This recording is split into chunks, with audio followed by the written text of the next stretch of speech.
വഴി നടക്കാൻ വഴി വേണം, വഴി വേണം, വഴി വേണം, വഴി നടക്കാൻ വഴി വേണം.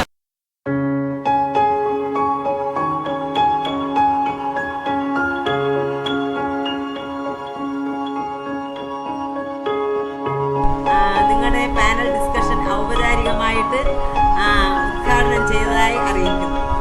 വിവരങ്ങൾ വരുമ്പോൾ നമുക്കതിൽ നിന്ന് ഓരോരുത്തർ കൂടുതൽ കണ്ടെത്തുമ്പോൾ കൂടുതൽ നമുക്കെന്ത് കിട്ടും, അറിവ് നമുക്ക് കൂടുതൽ കിട്ടുകയാണ് ചെയ്യുന്നതിനെ കുറിച്ച്. നന്നായി അവതരിപ്പിക്കുവാനായിട്ട് കഴിയട്ടെ എന്ന് ആശംസിക്കുന്നു. പ്രിയമുള്ളവരെ, പാനൽ ഡിസ്കഷനിലേക്ക് ഏവർക്കും സ്വാഗതം.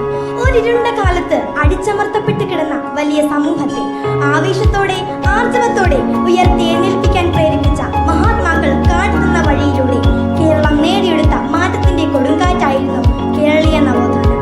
മനുഷ്യാന്തസ്സിന്മേൽ മാടപ്പിത്തരമണിയിച്ച ചങ്ങലക്കെട്ടുകളെ തകർത്തെറിഞ്ഞ് ജാതിശാസനകളെ ചുട്ടരിച്ച് അവകാശങ്ങളും അറിവും നേടാൻ ഉറച്ച് തങ്ങളുടെ വിശപ്പ് പുരകളിൽ നിന്നും ആയിരങ്ങളും പതിനായിരങ്ങളും മനുഷ്യസ്നേഹത്തിന്റെയും സാഹോദര്യത്തിന്റെയും വലിയ തണലിലേക്ക് ആനയിക്കപ്പെട്ട നവോത്ഥാന കാലത്തെക്കുറിച്ചാണ് ഇവിടെ ചർച്ച ചെയ്യപ്പെടുന്നത്. ഉമ്മടിക്ക് പോലും പ്രതിഷേധ സമരത്തിന്റെ താളമുണ്ടായിരുന്നു. ഓടിക്കൂടിയവർ വില്ലുവണ്ടിയിൽ നിവർന്നിരിക്കുന്ന മനുഷ്യനെ കണ്ട് അമ്പരന്നു. പൊതുനിരത്തിലൂടെ കീഴ്ജാതിക്കാരന് യാത്ര നിഷേധിച്ചിരുന്ന കാലത്താണ് വില്ലുവണ്ടിയിലെത്തിയ അയ്യൻകാളിയെ സവർണകൂട്ടങ്ങൾ കണ്ടത്. 1903 ശാസ്താംകോട്ടയിൽ പ്രഭാഷണത്തിൽ വെച്ച് അയിത്തം അറബിക്കടലിൽ തള്ളേണ്ട കാലം എന്ന പ്രഖ്യാപനം നടത്തി. ഫ്യൂഡൽ വ്യവസ്ഥയിലെ അഴിമതികൾക്കെതിരെ അദ്ദേഹം ആഹ്വാനം ചെയ്ത് നടപ്പാക്കിയ പട്ടിസദ്യ ചരിത്രത്തിന്റെ ഭാഗമാണ്. അദ്ദേഹത്തിന് വെച്ച് ഒരു ജാതി ഒരു മതം ഒരു ദൈവം എന്ന സന്ദേശം പുറപ്പെടുവിച്ചു. തൃശൂർ ജില്ലയിലെ കാരമുക്ക് എന്ന സ്ഥലത്ത് സ്ഥിതി ചെയ്യുന്ന വിളക്കമ്പലം എന്ന ക്ഷേത്രത്തിൽ വെച്ച് ശ്രീനാരായണ ഗുരു നിലവിളക്ക് വെച്ച് പ്രതിഷ്ഠ നടത്തി. കളവങ്ങ തികച്ചും വ്യത്യസ്തനാണ്. 1805 ഫെബ്രുവരി 10 ആലപ്പുഴ ജില്ലയിലെ കൈലിക്കരയിലാണ് അദ്ദേഹം ജനിച്ചത്. അദ്ദേഹം വിദ്യാർത്ഥികളെ ഒരുപാട് സഹായിച്ചിട്ടുണ്ട്. അതിലൊന്നാണ് പിടിയേരി സമ്പ്രദായം.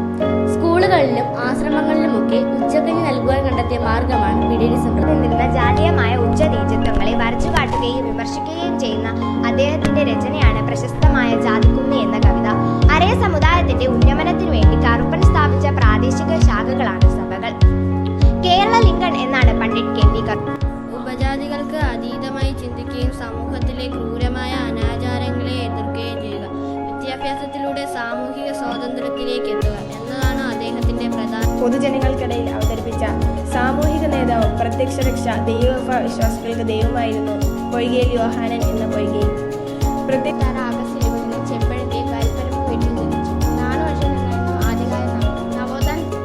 1913